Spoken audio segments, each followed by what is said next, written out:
What's happening? What's popping? It's a beautiful sunny Saturday morning. Time check right now is about 8 a.m. I have a lot to do today, so I thought I start off with this because nasikia niko na mambo mingi sana ya kusema. A lot has happened that week. A lot has happened that week. And based on the title of this video, I'm going to keep it strictly on the title. I posted something on Facebook this morning and I said, we need to start rethinking this whole marriage situation. We need to start rethinking this whole marriage thing. Because to be very honest, it's not working. Oh my goodness. Have you seen what has happened that week? And I believe there is so much more to come. I mean, tuko kwa ile, this is now the season of expose. You might notice kitu ikianza kuhappen, it happens once, twice, and then it goes on and on. Si tulianza na ule jamaa wa huko Equatorial Guinea. And then we came to Kenya. And what have we found in Kenya? Is that chick who was apparently married to this guy for 3 years. And then disappeared. So this guy is worried, sick. Akaenda kwa makarao. And they started a search. And they found her with her real husband. With her real husband. With whom she has teenage kids. God damn. Mse mwingine amekaa naye 3 years. Akapotea. Siku moja tu akapotea. So this guy reports to the police. And they start a search. And they find her with her real husband, with whom she has teenage kids. Please think about that for 1 second.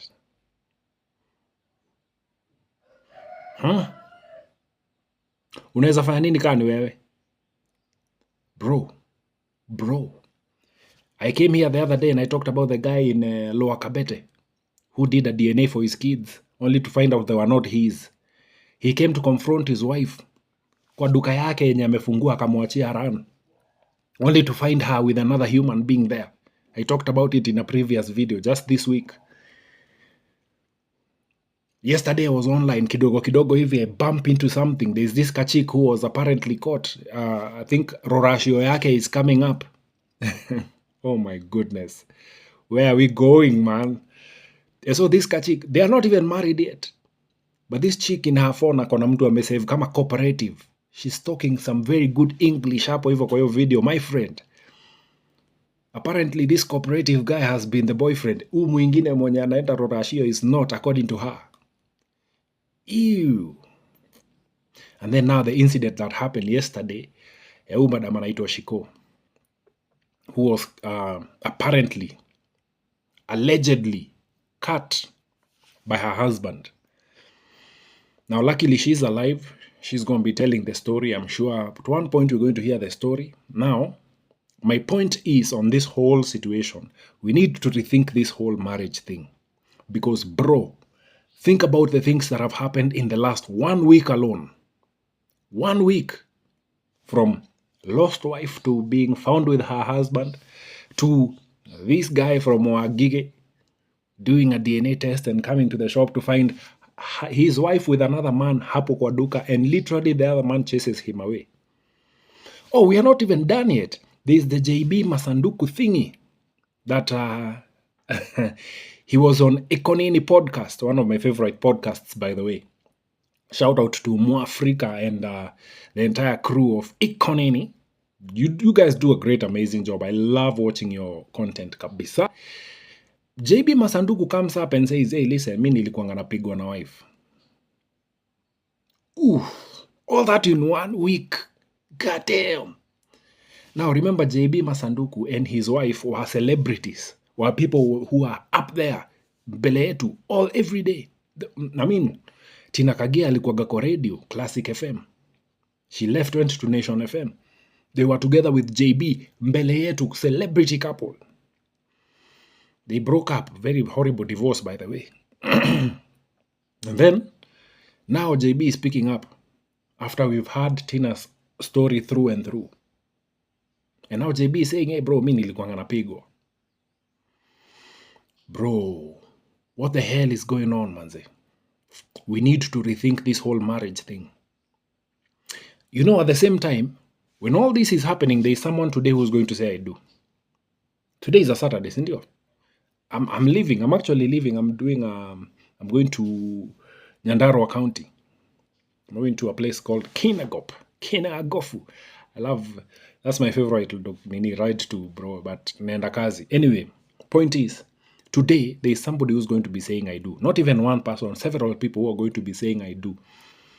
And tomorrow they will post, and from today till the end of the year, they will be posting how lucky they are to have these beautiful people in their lives.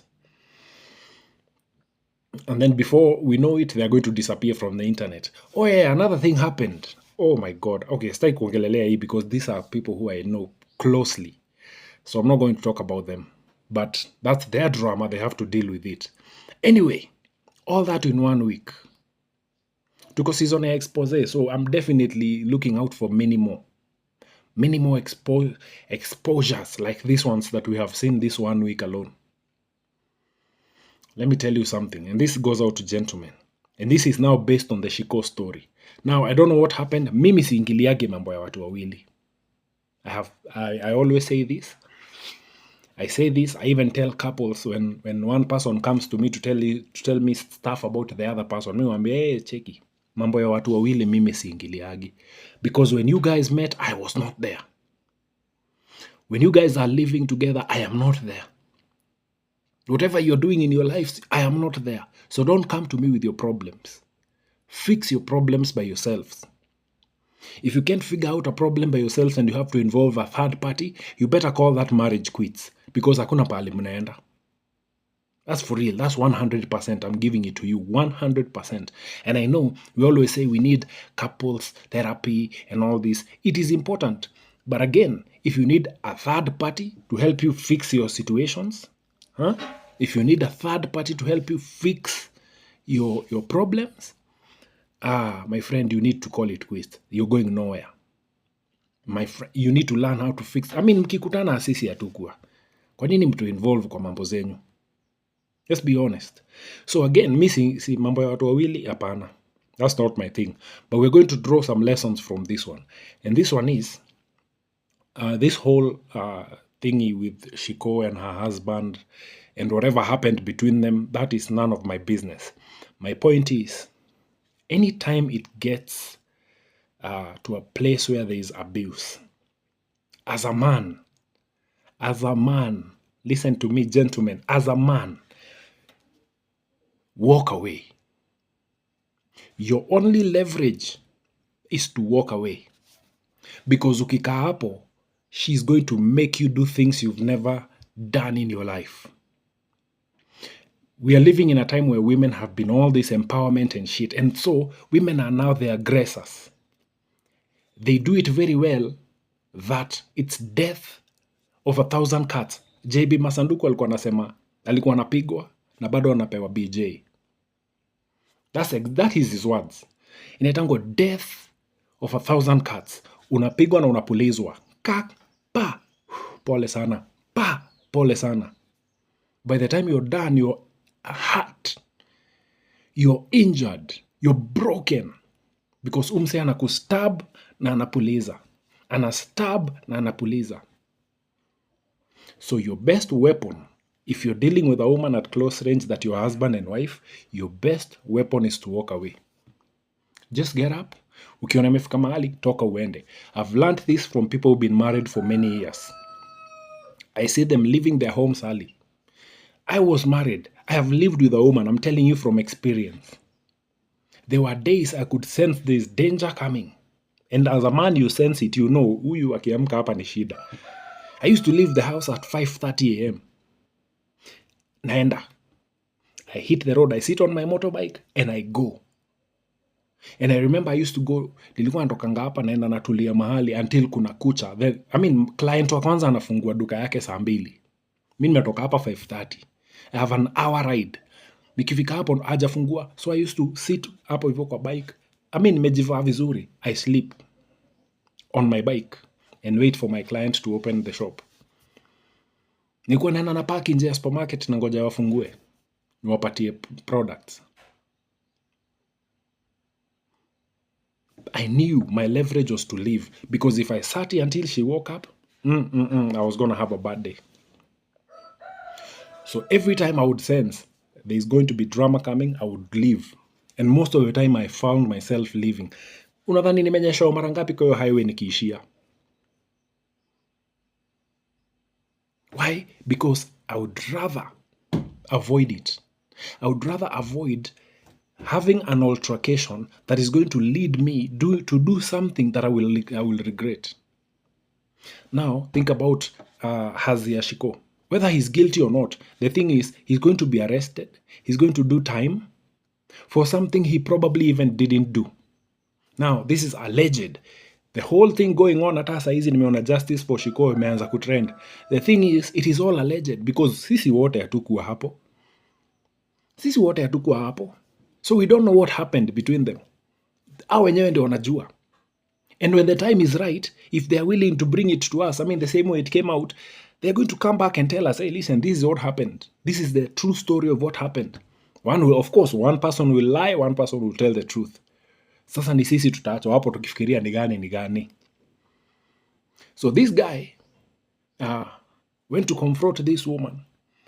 And now, this is now based on my experience with nimeishi kwa ploti zenye. Mse neighbor yangu ameoa na alikuwa anakuja home usiku saa zingine wanakorofishana. Na ulikuwa unasikia dem anasema niue utafanya nini, nipige, and they would fight. And the most amazing thing is they would fight physically, and then kidogo unasikia they are having sex. Nilikuwa naishi, I was poor, man. I was broke as a joke, man. So nilikuwa naishi nyumba zenye hata wall ni imeundwa hivi. So you'd literally hear what's happening in the next house. This has happened in many years. Places mingi nimeishi. Hiyo time I told you I was living in Kino in a mabati house. Ungesikia everything that's happening in the neighbors.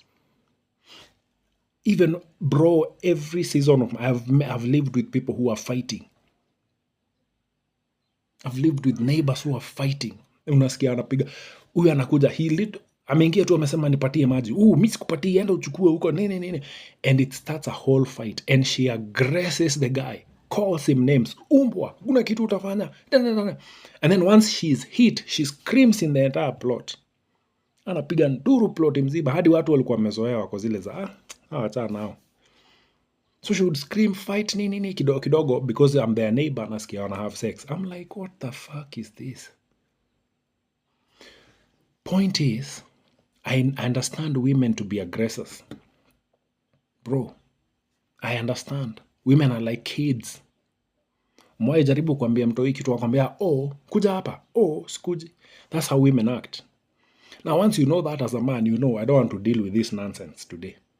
So, what you do as a man, you walk away. I've seen many men leaving their homes early in the morning because anajua, huyu akiamka hapa atanisumbua. She's going to ruin my day. So I better be gone. And these people are married for a long time. My dad and my mom were married all my life. Okay, not all my life because my mom passed on. But my dad was never home. He was working in different counties, this ilikuwa province. He was working in a different province, in a different town. Alikuwa anakuja home weekend. And I can say for sure the reason that marriage worked is because he wasn't home. Because kama angekuwa home, bro, I knew my mom. My mom would beat us for no reason. Nani ameweka hii kuni hapa? Pa! Nani ameweka hii kikombe hapa? Pa! And then you start crying, alafu anakupiga for crying. Mbona unalia? Toa hapa, nyamazisha. Pa, nyamaza. Na she's literally beating you. So imagine that kind of abuse. And now as a man, you have to deal with that. Now I love and honor my parents. Even in death, they are long gone, but these are lessons I've picked. I picked the first lessons from them. Then I came into the universe, into the world, and I started listening and living with people. I lived with this guy when I moved from Nakuru in 2009. So I moved to this guy's house. Now this is a nice guy. I've known him for years. We grew up together huko Kutuocha. So he moved here, he married this kachik, and then for kachana, so they're living like right next door to each other. And this kachik would come over sometimes in the middle of the night, and this guy would literally kick her out, toka hapa unanisumbua, and she would scream. And I lived with him for 2 weeks. So I saw all this in 2 weeks. Sometimes this guy would go to her house, amebeba kitu kutoka kwa hii nyumba, amepeleka kwao. One time I remember this guy alienda akapiga kioo ngumi, ikavunjika. I'm like, what the hell is this? He was mad, furious. Alikuwa amechukua sijui kifunguo or something. I'm like, what is this? And he told me, hey, listen, mademu anaweza kufanya vitu zingine zenye hata huko unataka. Then the next day the guy goes to kwa duka ya vioo, akapimisha kioo, akakuja akaweka hapo pale alivunja. I'm like, this is nonsense. I don't want to deal with this. So this is something I have seen. Women are aggressors. And they do it so well that kwa nyumba anaweza kuwa simba. Mkitoka nje, she becomes a queen, a nice chick. You would go somewhere to your family gathering and she's serving you food. Na sasa ulikuwa umeambia watu demu nisumbua manze, demu manze mi, yeah. And then she comes in and serves you food and you're there feeling conflicted as fuck. Everyone is looking at you like, I thought ulisema huyu ni mbaya. Na ametuserve food sisi wote. They put up an act. They put up an act before people, but mkirudi kwa nyumba, simba marara. Ongea kidogo uone. Ebu letee maji hapo, enda ujichukulie jikoni. Babe, wapi chakula leo? Ai. Isisikii njaa, enda ujipikie. You're like, what the fuck is this? And so many men are living like that. We are going into the Christmas season. Most of you will be traveling to your up country with your wives. And you will be there. Mkiishi huku Kanairo manze mnaishingi life horrible. You probably don't even live together. You don't sleep in the same. But now umeenda home Christmas and now you have to put up an act. Between the day you land ocha hadi ile siku mtatoka. And when you go into the bedroom, she's going to be cutting you. And then when you come out of the bedroom, she's smiling. And you're left there conflicted. You're wondering, what the fuck is this? But gentlemen, your only leverage you have today is to walk away. There's so many people living fake lives today, smiling for us in front of the camera. Hi, yeah, we are the family. Once that camera goes off, it's hell on earth. But once the camera goes on, it smiles. They put up an act. You see them in churches every Sunday smiling, dressed in the same outfit, trying to show you how they got it. Wakitoka hapo warudi home. Moyo na kale kakitu kasongo yeye inakuwa kama simba na ako kawathog. Kaito kawathog, kale ukimbia. Wakiingia kwa nyumba ni kila mtu. Mwanaume anajitoa, anaenda anajificha kwa place yake. That's the kind of life people live in the name of marriage. Bro, we need to rethink this thing. That's why men are dying early. I know a man who committed suicide this year because of his wife. Walioana last year. Please get this. Walioana last year. They did a beautiful wedding.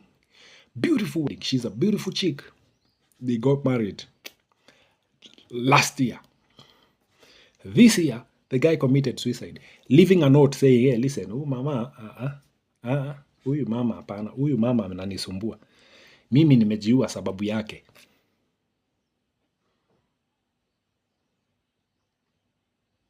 Why? Just walk away. Enda ukaishi maisha yako na huko.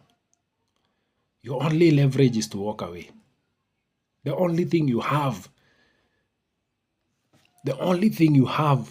now that you're already committed, just walk away. Find a way, find a thing, create a system, a pattern that works for you and them and their kids.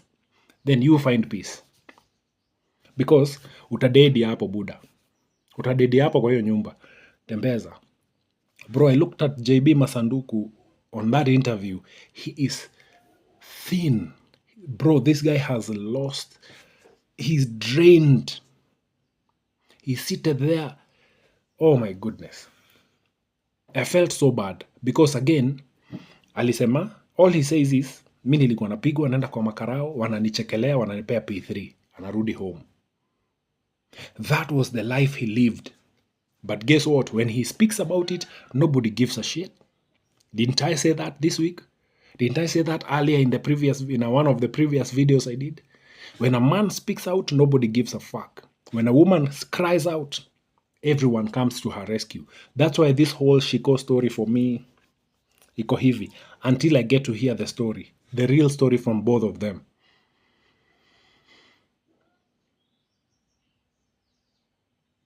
Now, I'm not taking sides. I'm just saying, mambo ya watu wawili mimi siingiliagi, because I know there's some bullshit in between that whole story.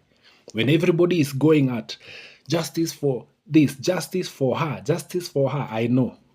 I want to listen to the man's story. What really happened? And how would he have prevented whatever happened to happen? I want to hear that story. Because as men, we take accountability. Women cry victim and cry for help. And everyone comes to their rescue. For the man, unabaki peke yako. Now, I'm not saying whatever happened was right, and I'm not saying I want to be a part of it. I'm just saying, picking the lesson from this whole situation. And saying, once this whole dust settles, we will know the truth. Hii dust yote ikisha settle, oh, I've seen all these hashtags going on. Once they all settle, because, I mean, vitu trend Kenya for a very short time. 2-3 days, we'll forget about that and move on to something else. And then now the truth will come out. Now the truth will come out. But the problem is, this guy will already be, one, locked up. Atakuwa amefungwa. He'll probably be arraigned in court. And then we shall know the truth once all this goes down. Once all this settles, we shall now know the truth. And then everyone who picks a side will be left there feeling dumb as fuck. That's why I tell you, do not pick a side on anything. Ata politics, do not pick a side. Do not pick a side. Let people be. Wewe, pick the lessons. Walk. And that's what I'm doing here. I'm picking the lessons from this whole situations. All these things that have been going on. Picking all the lessons, and I'm like, this is the lesson. Let's rethink this marriage thing. If you do not have anything that this other person can come into, if you have not built a culture that you can bring your wife into so that you can build together, forget about marriage. But I know because you will not do that, you are thinking that you will come with your wife and you build something together in 2024. I will just sit back and let you do you. And then one day you will be a story to me. One day your story will be a lesson. So sad the life we're living, so sad the world we're living in, but that is where we are. That is where we are. The 2024 woman has been so empowered that the things that we always knew worked no longer do. That's why we have women cheating, and in their heads they are thinking, okay. And I've heard so many women bragging about this on podcasts, on their videos, on TikTok, everywhere. They say, when a woman cheats, she can never be caught because we know how to hide it. When a man cheats, it's easy for him to be caught because he does it so openly and he does it over and over. But when a woman cheats, you will never know. Let me tell you something, ladies, and this is something you don't know. Every time you cheat, your husband knows. Please understand what I'm saying. Every time you cheat or you're having an affair with someone and you're a married woman, your husband knows about it. I knew about my wife's affairs 4 months before she knew. Before I confronted her. 4 months into it. I would see her. I would see her come home different. I would see her coming in. I just kept quiet. I'm like, okay, let's see where this goes. Let's see where this goes. And it went on. I would look at her conversations. She would be talking about me in the conversations. And it would kill me, but I would continue watching.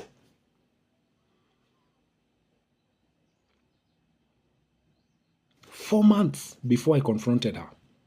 I knew about it.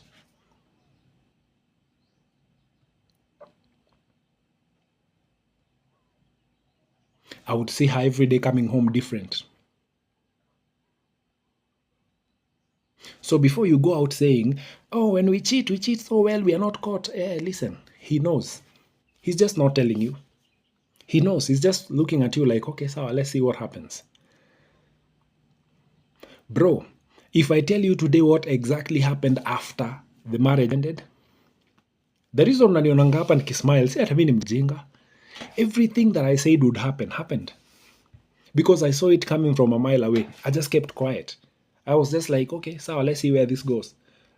But even when it ended, I was like, okay, let's see where this goes. What happened after that? I laugh every time I think about it. I laugh because I was vindicated. The streets that called me crazy, I was vindicated. Clear, loud and clear, broad daylight. Now I walk in the same streets comfortably with a spring on my walk, man. I just walk around or I ride my bike and I enjoy my moment because I know I was vindicated. Now everyone knows the truth. The people who were looking at me like I was crazy, now they know the truth. And now they are conflicted. They don't know whether to build a relationship with me or leave me alone. That's where we are. So ladies, when you say when you cheat, you hide it so well, let me tell you, your man knows. And sometimes your man is even wishing that that other guy takes you. Ndio abaki na peace of mind. Ndio abaki akiwa peaceful aseme, hey man, say, hey, Fuchs, finally done with that one. God damn. And he can walk away peacefully. If he loves you, he's going to try to fight for you. Eventually, you'll give up and say, fuck this shit. I'm good. And he will remain by himself. He will hurt for a little while and then he will heal and move on with his life. And then you will be left to deal with your consequences by yourself. That's just for you to know. Mimi, I've picked the lessons from this week, and there they are. You deal with them. All you who are saying I do today, I wish you well. I wish you well. I wish you so well. I know what's going to happen, but I wish you well. Anyway, man, I gotta go. It's a bright, beautiful, sunny day. Let me go and enjoy it. We haven't had this. I was rained on yesterday, so I haven't had this in a while. So let me go out and enjoy this one. Till the next video. Peace out.